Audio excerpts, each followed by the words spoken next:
All right, founders, it is time for another pitch deck critique and review. And this time I've got 3 SaaS decks.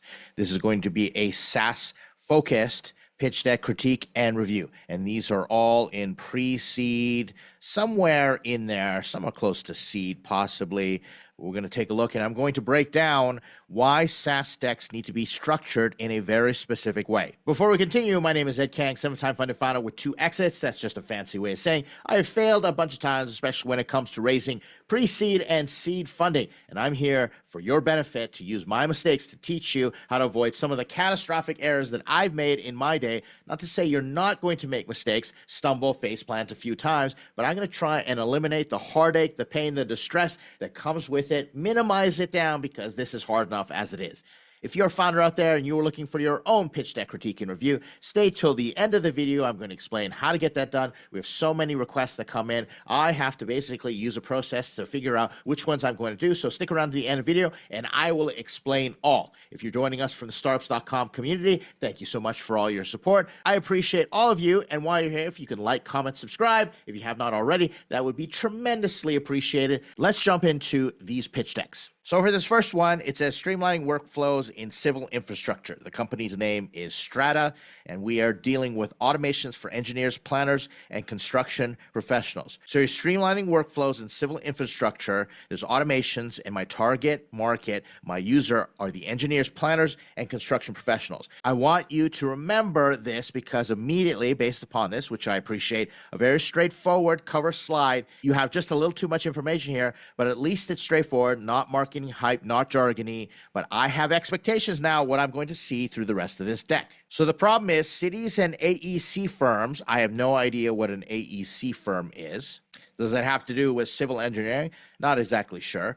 Often try to build their own information management platforms. What is an information management platform? To do what? The result is laggy operations with clunky user experience, basic repository for information retrieval, single function design limits value to the orgs and to the users. I have no idea what this means because I am not in civil engineering. I'm not a city planner. I'm not an engineer. If you are going to be pitching investors that are not civil engineers, that are not in city planning, then you have a problem with this problem statement. Here's how you fix this. I want to know what they're doing. So they try to build their own information management platforms for what? And how much does it cost? So what we're looking for is we're looking for the size, severity, and scope of the problem. And here's what I mean. How many cities or how big is this issue?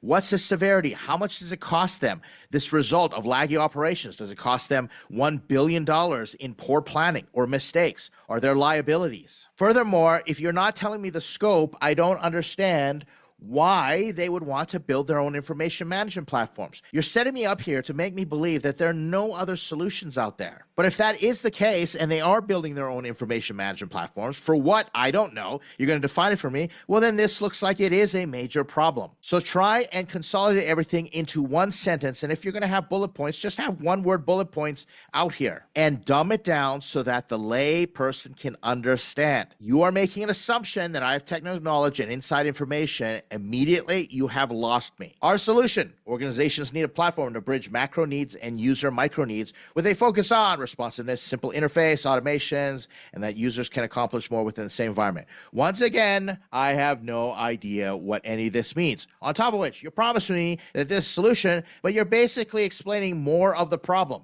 What is a macro need and what is a micro need? But let's pause here for a moment. If you set me up with the problem that your users try to build their own platforms and it costs them so much money, well, then your solution has to be the opposite. Your solution has to be you allow these engineering firms or whatever these AECs are to build their own platforms easily, quickly, without the cost, or customize something so they don't have to build internally, which then brings up the question, is there competition? Because I have to believe others have already tried to solve this problem. Therefore, you have to go back and clearly tell me what the problem is, size, scope, and severity of the problem, and make sure your solution solves that problem. Right away, you're telling me another problem. Organizations need a solution for macro and micro. Let me take a step back. Let's just say that I understand what macro and micro needs are. Let's say the problem is that these companies are wasting billions of dollars in overages or projects that go over budget or liabilities, inefficiencies, something like that, because there's no connection between macro and micro needs. Not knowing what those are, let's say between the planner and the client and the constituents, the stakeholders who are out there enjoying all this infrastructure, then your solution needs to be you connect the macro and micro needs together. You see how a problem is it's slow, costly, and manual, then the solution needs to be it's fast, cheap, and automated. You see how this works? Problem, set it up, and then the solution needs to solve the problem point by point. So now that we have the solution slide, which is actually another problem slide, let's look at the next one. Bedrock, our product. You automate data processing. I have no idea what image you're showing me. How does that look like automated data processing? Team chats and file sharing. Project files are geovisualized analysis with AI and project data. There's AI washing again. So you're saying your product, which is the solution here, unifies data management at the organization level, providing users with automation toolkits for efficient workflows. Now you're going into a solution looking for a problem territory. But let's reverse engineer this. If your solution unifies data and automates workflows, then guess what? Your problem needs to be that while working on these projects, all the data's all over the place and workflows are all manual, leading to inefficiencies that cost billions of dollars. Let me repeat this, and I know I sound like a broken record, but it's a lesson I want all of you SaaS founders to understand.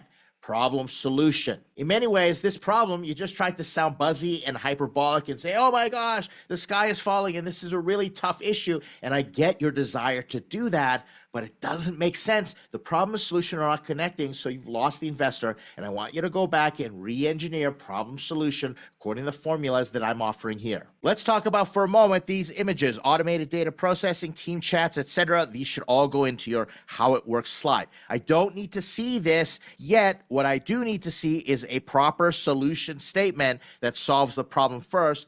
Don't worry about this for now. Move it to later. Market size. Nationally, there are 1.2 million professionals are in the AEC space.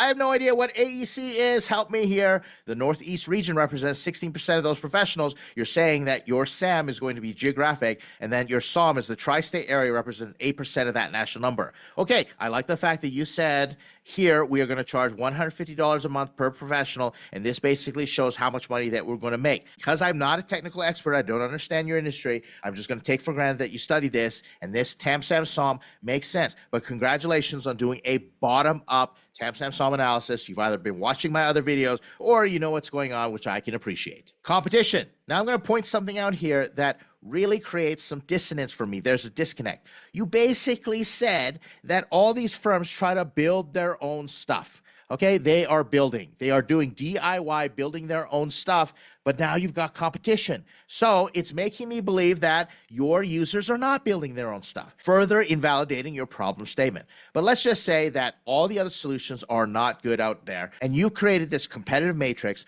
but down here, you need to put what customers care about. Learning curve, all right? It's easy, but how do you quantify that? I have no idea what that actually means. Cost per user, okay, that's great. So that's a nice comparison. So you're saying $1,800 per year for your solution. Special operator requirement, I have no idea what that means. I'm going to follow this little asterisk. Requires hires, which adds to the overall cost resources required by the client. Why not just put that there? Requires extra hires. Live collaboration, that's definitely something the customer cares about. And user persona, not exactly sure what that means. But you say technical and non-technical. What does that mean to the customer? You see how this is a good start, but you haven't really refined this competitive analysis. Not to mention this slide should be further down in the deck. Look for a different type of order, but I appreciate what you've done so far. Not too shabby. Business model. This is how you're going to make money, individuals per seat. Now we're getting really convoluted here. Let's look at the public, local elected officials, freemium, and then you've got enterprise, multi-year contract, and then you got to be determined for real estate developer and agents. All right, let's make this super simple. We're going to charge individuals per seat, and those numbers are going to change based upon multi-year contracts and depending on the industry. You can simplify this slide, and then you can just say we start with freemium for public-facing version of citizen engineers. great. Then you don't have to get all complicated with this expansion over time, and you can simplify really all this down into a very simple business model slide. Go to market, the Trojan horse. This is a hyperbolic statement that means absolutely nothing. You don't need to put this in here, all right? So just make it very straightforward, use straightforward language. Strata's engineering firm, a separate entity, will incorporate Bedrock when partnered on traditional engineering construction projects. Okay, you're going to use an engineering firm. Results from this strategy builds credibility, demonstrates blah, blah, blah. And then you got a professional community, and then you got results from the strategy, individual C Pro. All this makes no sense to me whatsoever. I'd rather you have a step-by-step go-to-market. Strategy engineering firm builds a professional community, starts working on construction projects, and then you have use case studies. This is all very disjointed. You could probably just get this organized into a step-by-step slide and show all the tactics. What I do appreciate is you just haven't put straightforward things like we're going to do SEO, we're going to have a website, we're going to pay for ads. I like the fact that this is well thought through and you've got some good things going on here. You're just not presenting it properly. Reorganize this slide. Early traction. This is good. You got 20K paid pilot, now in procurement phases, 35 professionals registered, 51 official projects. Okay, that's great. ACOM, collaboration on large-scale design build projects. I have no idea what that is. Give me some bullets to flesh this out on exactly how many users, because if we're counting all this, then that's good traction. You have to understand the metrics that you are presenting. If you're presenting metrics of money, professionals registered, official projects, we'll use the same metrics throughout if you can do that. Then you have NYU, and that's great social proof. Fantastic, good logo. Collaboration with management, office technology, civil engineering department. We don't know what these words collaboration means. You need to explain that super clear. And on top of which, I'd really like for you to explain to me, do you have an MVP up and running? I think you do based on what I've read so far, but just say straight out, we built the MVP. We launched it by this date, and then here we are getting this type of user traction as we move along over a period of time. That's a traction slide. But congratulations on having these really cool logos. New York Department of Transportation, that is no joke. Some nice work, clearly showing that you've got founder market fit, that you have domain expertise. A case study, project collaboration with ACOM, no idea what that means. Design build services for replacement of the Park Avenue Viaduct Phase 1. You can dumb this information down. We did a project with ACOM, and traditional methods, they would have spent $170,000, and then here are all the workflows and the tools that you need. And then project info is distributed across what? But now you can say it only costs $20,000. Workflows were all automated and all in one spot. I like the before and after. Dumb down the language to make me understand. And then I'd like to see the results. Did you get the same results? And what was any testimonials, if any, from ACOM? But good social proof, I like the fact that you created this case study. What would make this better is if you did it before and after. So you said case study, and this is how ACOM would have done it before, and this is how they're going to do it after with our software. Here's your team slide, and you've got 25 plus years experience. First-hand challenges are driving development. No idea what that means. Take that out. Complementary skill sets grounded in engineering design. No idea what that means. Take that out. 25 years in industry experience. You are light on bullet points. If you've got a founder CEO and you have all this information, put them in bullet points so that I can understand them and make those bullet points impressive. If you're saying complementary skill sets grounded in engineering and design, well, you can show them in these bullet points. Not to mention the fact that background in interaction design and print design, that's not enough in terms of domain expertise. So have all the bullet points related to why we have 25 plus years industry experience, we're all complementary, and what we have done to work on this problem so far.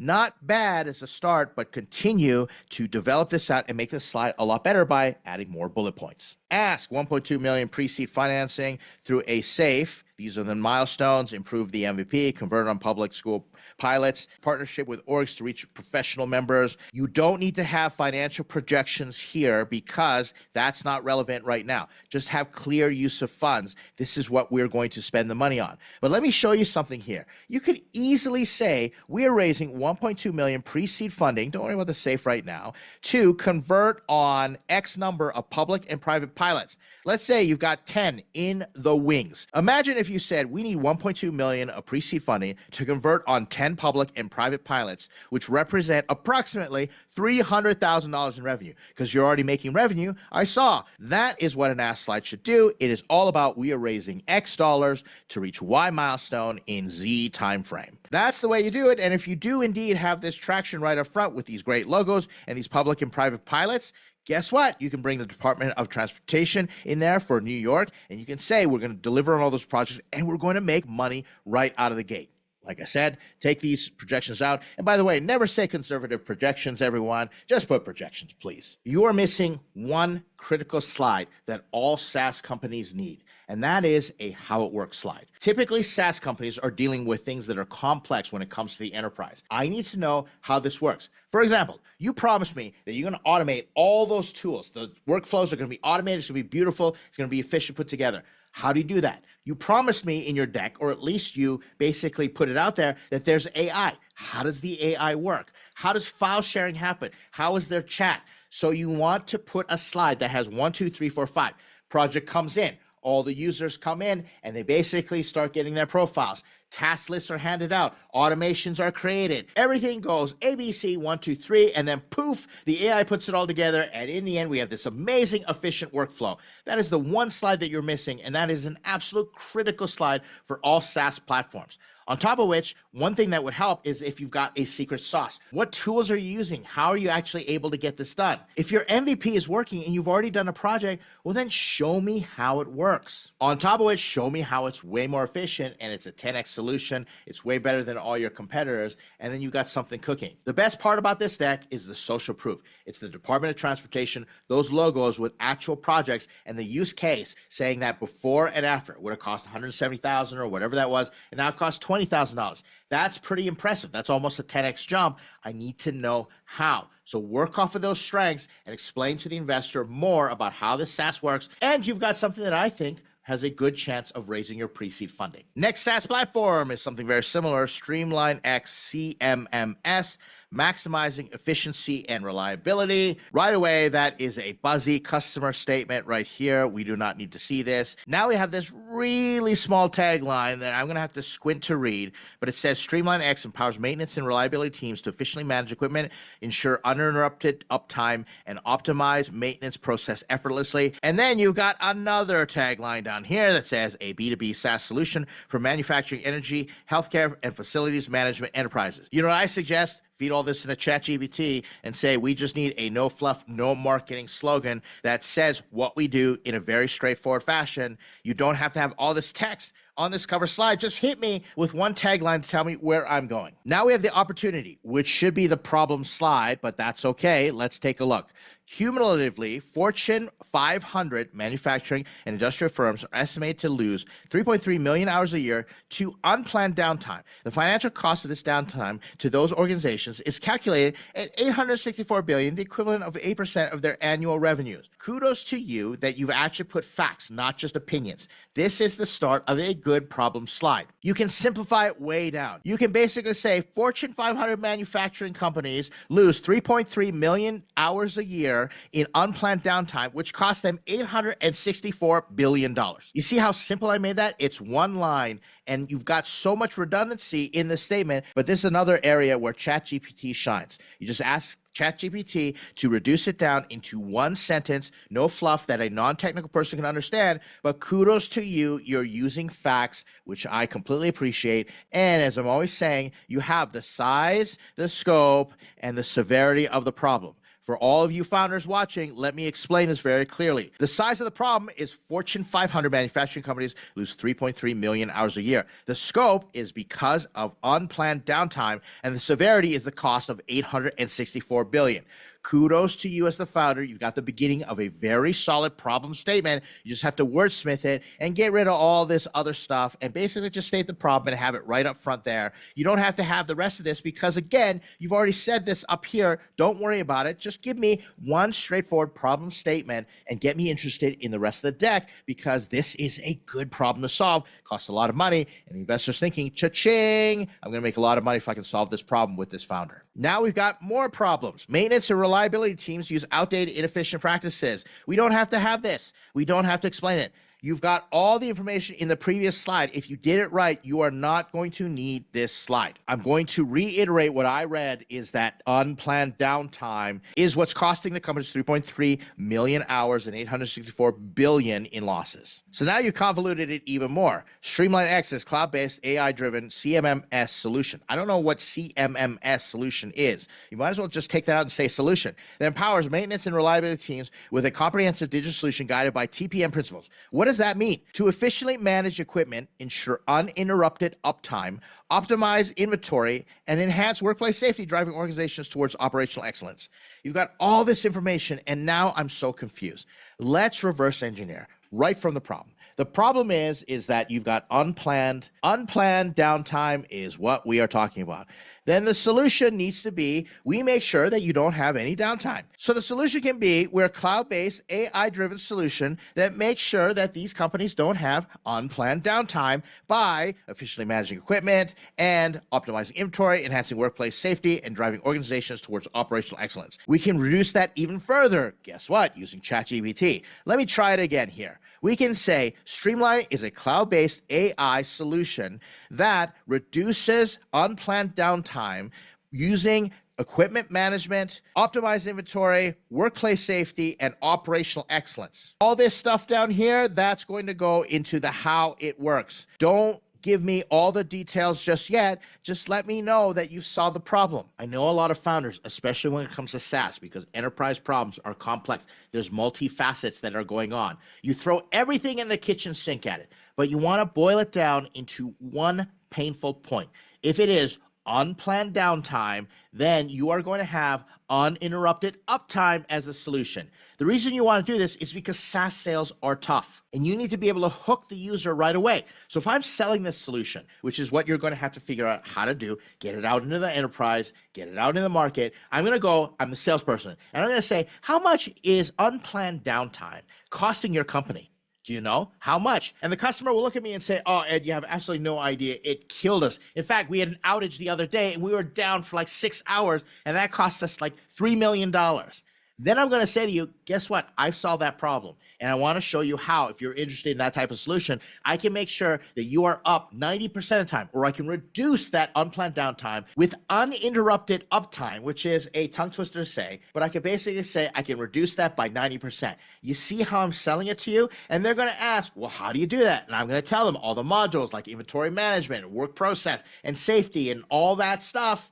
That's going to sell it. That's the reason you got to make sure that you establish the stack ranking of the painful problem, because eventually you're going to have to sell it. And if you can think about it that way and you can sell it to the investor is going to think, this individual knows how to sell it to the end user, because you put in all this great research of figuring out how many millions of hours of unplanned downtime there are and what it costs. Well, then solve for that problem. You're going to serve yourself so much better. You're going to show the investor you know what you're talking about and you know how to make things clear and concise and communicate it in a way for future investors, future customers, stakeholders, co-founders, employees, everybody involved. Moving along, this is the how it works. Way too complicated. I like the fact that it seems very clear that we have a 1, 2, 3, 4, 5, 6-step process. Just simplify it. Just tell me what happens in the input. There's an input, there's a process, and maybe just have this right here, and then there's the output, and the result is that you can measure it, and you've got these benefits there.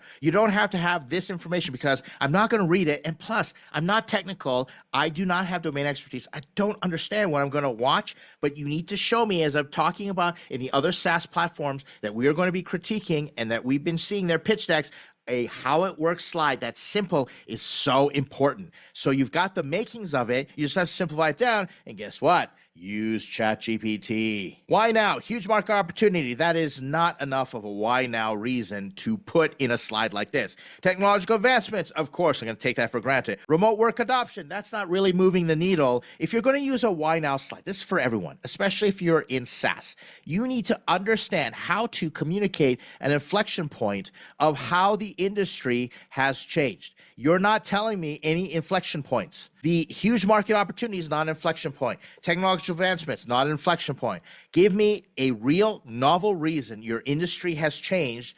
If not, leave this slide out because I am not going to read all this stuff here. This means absolutely nothing to me if you're not giving me relevant big bullet points, especially one big headline to explain why now. Market analysis, 75 per user times 12 months at $21.6 million. I'm going to read this down at the bottom. All manufacturing enterprises include USA, India, with average 60 numbers of employees using the solution, which sums to a $54 million base, considering 40% of customers where we can serve our product. It's a little convoluted, but congratulations. You do have a bottom up showing the math down here, which I appreciate tremendously. I think you have to break it down and explain it just a little bit better, but you have a solid foundation. Go get feedback from other people and say, hey, do you understand our market analysis slide? And I think you can find easier ways to communicate it. Competitive landscape. If you're going to use a matrix like this, you want to make sure that all your features are really benefits that the customers want. Benefits are going to communicate that you understand your market. So now I'm looking at digital permit and LOTO process. I have no idea. Do customers want that?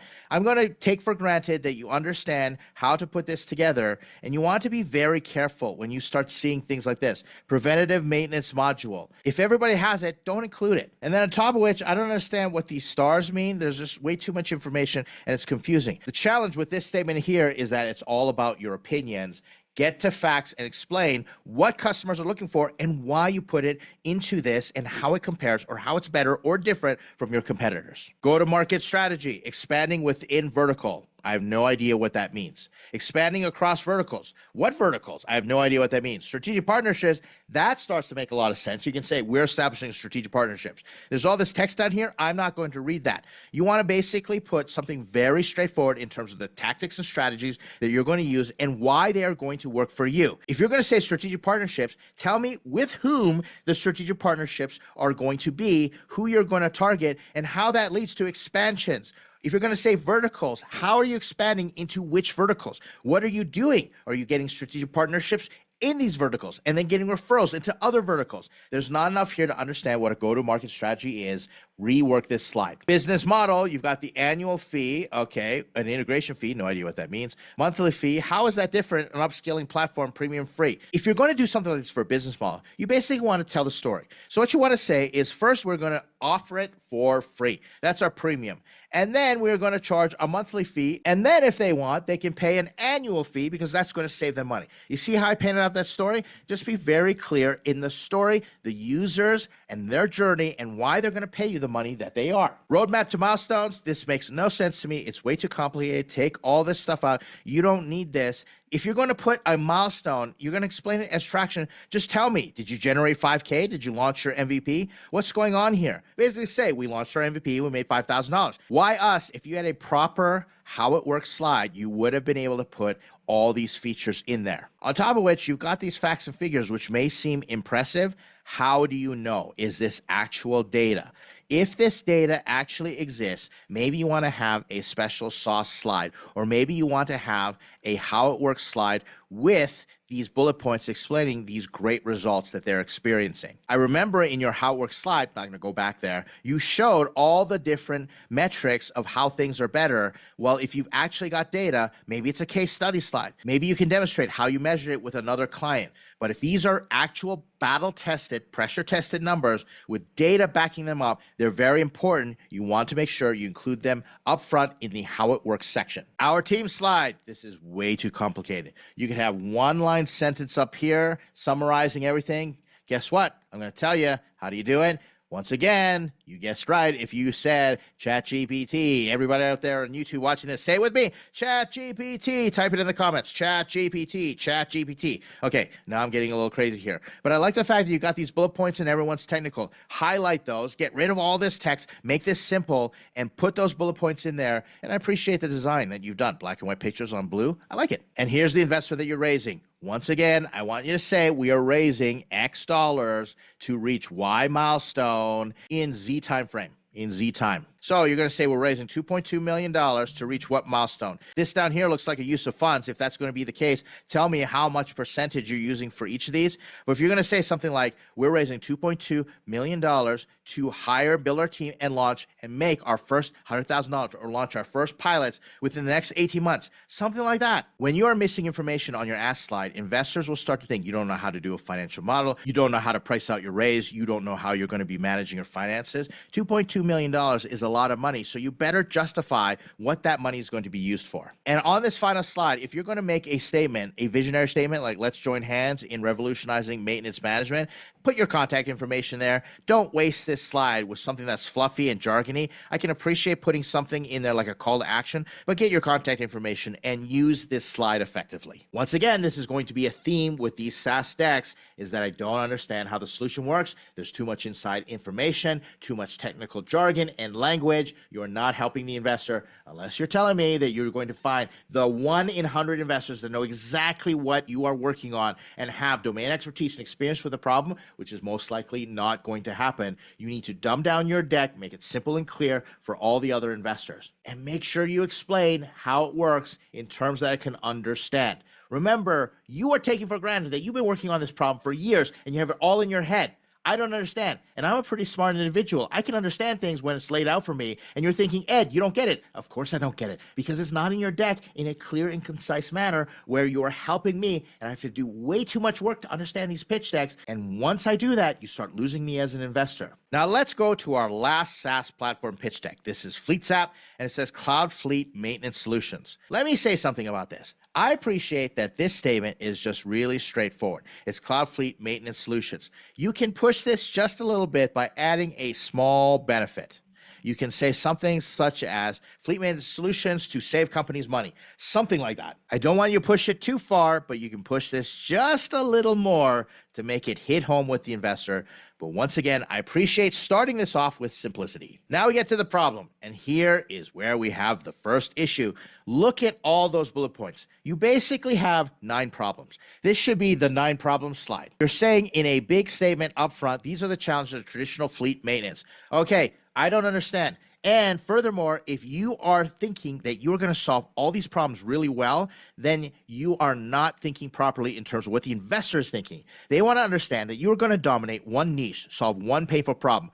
So here's what I think is going to happen through the rest of this deck. You're going to be trying to solve all these problems. But I'm going to tell these founders and all of you who've got these SaaS solutions, pick one problem. I want you to try to pick one problem. So let's just say we've got one problem here. I'm going to pick the first one. I don't have any expertise. And that's the other issue here: inside language, domain expertise, technical knowledge, and jargon. I'm just going to say reactive maintenance. Let's just say that one of the problems with fleet maintenance is that it's all reactive. You wait for things to break, and there's lots of downtime because you have to react, go get parts, figure out how to fix it. Let's just pick this one for now, for the exercise of improving this deck. I'm not saying you have to pick this as a founder. I'm just showing this as an exercise. You're going to have to do the same by picking one. It might not be the one I picked, but let's go with this for now. Now the solution is FleetZap's Cloud Fleet Maintenance Solution. That's a mouthful. Just say FleetZap's Cloud Maintenance Solution. Get rid of the redundancies. And you're going to say proactive maintenance, integration with OEM, APIs, etc. So let's do this exercise here. We're going to go back here and we're going to say size, scope, and severity of the problem. We're going to say something like X amount of companies with fleets suffer and they spend millions, maybe billions of dollars, or lose billions in productivity because their maintenance is reactive. They wait for problems to occur and they have costly repairs. You see how I'm boiling it down? And once again, I'm doing a terrible job of doing this. Why? Because I'm not the domain expert. You are not explaining this to me in a way that I'm going to understand. But let's continue with our exercise here. Then I'm going to say, our cloud fleet maintenance solution is proactive. We do proactive maintenance by integrating with OEM APIs, using predictive AI and all that good stuff, and basically making sure we collect data and we analyze it so you don't have downtime and costly repairs.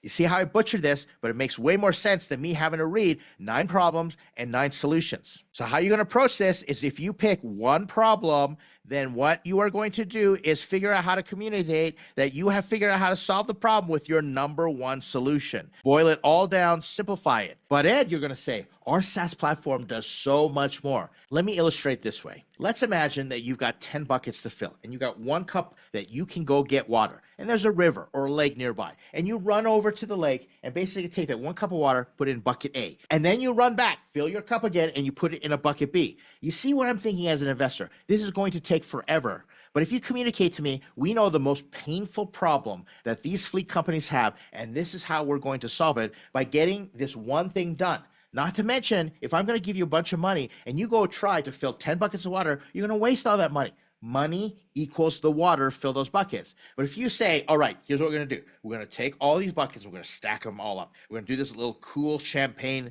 glass style thing that we see at parties. We're going to stack these buckets up in a pyramid, and we're going to put the first glass of water, the first cup, run over there and put it in the first bucket. And we're going to keep pouring, and we're going to see immediate results and get customer feedback. And then that bucket's going to overflow because customers are going to be happy. And then we're going to start solving the other problems with other customers. We're going to start adding features, but we are already entrenched. It's our beachhead. We managed to get in there and penetrate the market by doing one thing really well, better than anybody else can do that, instead of doing 10 things, 9 things in this case, kind of mediocre. You don't want to be in that situation. So once again, focus on one problem, stack rank them, the one that you're passionate about, the one that you think you can fix the most, then reverse engineer and make sure the solution solves that problem and communicate that to the investor.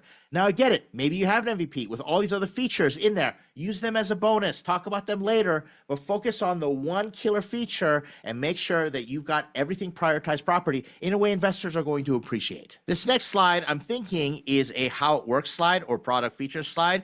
Then I want you to explain it to me in a way that creates a story for me. How does this work? I'm not going to read all that information. What does intelligence mean? What does accessibility mean? What does maintenance mean? What does reporting and alerts mean? Basically, you can say, all right, here's the intelligence component. We upload all the information to the fleet, and then we gather intelligence on it. And then we make it accessible. Anybody can look at it through their app, something like that. Then maintenance, and we got predictive maintenance scheduling, all those things. Remember, we went from reactive to proactive. In other words, this slide is way too complicated. Simplify it down into 1, 2, 3, 4. Tell it to me in a story that even the layperson can understand, and you got a winner here. This next slide might be even a little better. You might say, all right, we directly connect to OEMs. So we've got step 1. And then step 2, and then step 3, it all integrates. And then have the different features, intelligence, accessibility, everything like that. And then third-party apps. I still don't know what all this means, but explain the fairy tale ending. Guess what? This is the celebratory outcome that we have at the end of this. You save all that money, or you have less downtime. Tell me how it works in a step-by-step solution. And of course, now we get to the how it works slide. You see what I'm expecting to see? You got data collection, data aggregation. All right, this is a little better. It's way too confusing right here. This is all too confusing.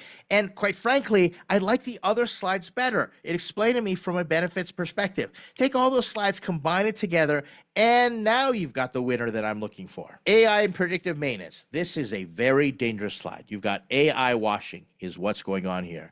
And you are going to explain to me that you've got forecasting maintenance needs. I don't understand how AI integrates with most of these points. Yes, AI makes sense in terms of forecasting. Strategic asset management, how does that work? AI aids in making informed decisions about maintaining existing vehicles versus purchasing new ones. How does this work? You're not explaining to me in a way that makes me understand. It makes more sense when you say data-driven solutions, and then you've got cost reduction. These are benefits. It's not telling me how AI is going to help you in predictive maintenance. You're not telling me any more than what I see in general AI wash decks. Now, here's an interesting statement you got down here. You got AI transforms predictive maintenance from reactive to proactive strategy, enhancing reliability, safety, and cost effectiveness of fleet management operations. You could literally put this up here in the headline and add a few more words to explain how your AI allows for data-driven solutions. How does it work? Top of which, you already have a how it works slide, so if you would have explained this on the beginning of how it works, you would have been able to say, we use AI to make these decisions, and then this slide actually becomes obsolete. Now you might be thinking, Ed, you are jumping all over the place. You sound really confused, frazzled, rattled, scattered. Yeah. That's what I'm experiencing right now because I'm showing you how an investor processes the deck. Here's what I could have done. I could have gone, read through the deck, made my notes, and presented to you critique and feedback step by step. But I didn't because I'm demonstrating what an investor goes through. I went, opened your deck up, saw all these problem statements, and then I saw all these solution statements. Then I saw multiple how it works statements, and I kept getting confused, and now my brain is overloaded, and I'm pretty much trying to get to the end of the deck, and that's the mistake this deck is making. You are not simplifying it enough. You basically can eliminate 80% of this deck and simplify it straightforward in a way that I understand. And for all you SaaS founders out there, if you are going to mention AI, you better explain how your AI works way better because we are seeing AI everywhere. Basically, 80% of the pitch decks that I see says AI driven. We're using AI for this, but very few, I would say less than 5%, Actually explain to me how the AI works, because it's just a buzzword and I've heard it so much, like Web3, NFTs, crypto, blockchain. I don't believe it anymore. You better bring the goods if you're going to say AI. It's so important. Growth potential in a multi-billion-dollar marketplace. Sam, I have no idea how you actually calculated this. You did not show your math. I do not know if this is bottom up or top down. I'm thinking it's probably a combination, with your SOM being what you realistically think you can make, but I have no idea how this is calculated. It is how many fleet companies there are, how many actual trucks there are. You're charging by truck. How does this work? Explain to me more details. The one slide is actually the most simplest, doesn't have enough information. Potential use cases, maximize operational agility with predictive analytics. As I look at this slide, I think you're better served making it a go-to-market strategy. Talk about how you could be servicing all these companies, but you plan to establish a beachhead, or you plan to get a foothold in one of these markets, and understand the tactics, the strategy is going to help you get there. Competitive landscape, I'm just going to take for granted that you already know what you're doing here, but I'm going to tell you, here's one thing that seems a little dangerous to me. You see this company right here, Fleet EO, I think is the way that you explain it. You got these 3 X's. You know what this is telling me? That you have a solution that's 10% better. That's what I'm interpreting. You might be aghast right now going, but Ed, you don't understand. Ours is a 10x solution. Well, it's not showing that to me in this competitive analysis. That's the problem when you got way too much information. I'm not looking at the actual details. I don't know if that's what customers want there on the left side in terms of benefits. What I am looking at are all these green check marks over here, which makes sense that you would do. And I'm looking at 3 X's on this side right there. I'm looking at all the check marks over here, in fact, and it's not giving me a lot of confidence that you are different. I think you really need to figure out a way to differentiate yourself a lot better and maybe condense this information that becomes more prominent in terms of how you're different or better. Business model, way too much information. I don't need to see this. Basically say we have 3 plans: basic, professional, and enterprise plan, and do the price. That's it. And say the plans are based on how many vehicles and the different types of fleets or something along those lines. You don't have to have all this information in there. Not yet anyway. This is more for the customer instead of the investor. Just get straight to the point and tell me how much you're going to make and how. Now we got to the actual go-to-market strategy, your approach to market leadership, digital campaigns, solution providers, sales channels, all that stuff. Great. You've got a lot of good stuff here in terms of pilot programs, direct sales, but a website, of course, everybody knows you're going to have a website. Technology alliances, that's actually good. Industry events, digital campaigns, that is just straightforward. SEO is just generic. So make sure that you boil things down and just have some bullet points and talk about the journey that you're going to take to penetrate your marketplace. Our target milestones for sustainable growth, I really don't need to see this. You got so much information. The reason I don't need to see this is you're at a launch stage. I don't need to know how you're going to scale. I want to know how you're going to get initial traction, which goes back to your go-to-market strategy slide. Financial projections, these are pie-in-the-sky numbers. How do you know? You haven't made any revenue whatsoever. If you had made revenue, great. But see this beautiful hockey stick graph? Not to say you can't, but it's not going to happen because I don't have any supporting data that proves that these are not just fantastical numbers. Don't worry about your financial projections when you're doing a pre-seed deck. Unless you've already generated revenue, then show the story there. But all this is part of your go-to-market strategy slide. This does not need to be in this deck. We're not going to pay attention to it anyway, but do make sure that you know how to do a financial model and have it ready in the due diligence portion of raising investment. Which brings us to our next slide, projected growth and revenue. It's good that you know how to build a financial model. It needs to be expanded and have a little more detail to it, but make sure it's ready to go during due diligence. You don't have to put this in your screener introductory deck. Your investment roadmap, you're raising $1.8 million. Let's make that clear. And you're going to use it in these buckets and allotment. But what are the milestones? I say this over and over again to all the founders. You want to be raising X amount of dollars for Y milestones by Z timeframes. So I appreciate that you've got these milestones that you're trying to achieve in terms of software development, all that good stuff. But explain to me what is going to happen in the time frame that you are using this capital to reach those milestones. Here's your team slide. You've got way too much information. You've got paragraphs showing your bio. Just put the bullet points.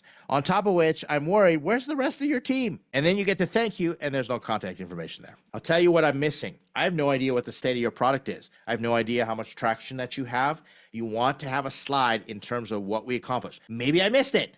And there's a reason for that. It was not clear. I'm just getting through the deck as fast as I possibly can because there's way too much information. This is another example of a deck where you can take 80% of the information out and the 20% is going to be just fine. But we're missing that key information in terms of understanding how it works, but also what is the state of the product. And also the fact that you only got one person on your team, that is actually troublesome. How are you building it? Are you technical? Do you have the technical capacity? Solo founder? If so, say it and demonstrate it. I didn't read your team slide because I don't want to read that dense of a team slide. Just give me some bullets and say that you built it. If not, you're going to have to explain how you built it and round out your team. That's it for these pitch decks. All these SaaS companies had the same issues. You see some commonalities. Hopefully, because I've beaten it like a dead horse, I'm a broken record, that all you SaaS founders are going to learn these lessons, and when you send me these SaaS decks, they're going to be vastly improved.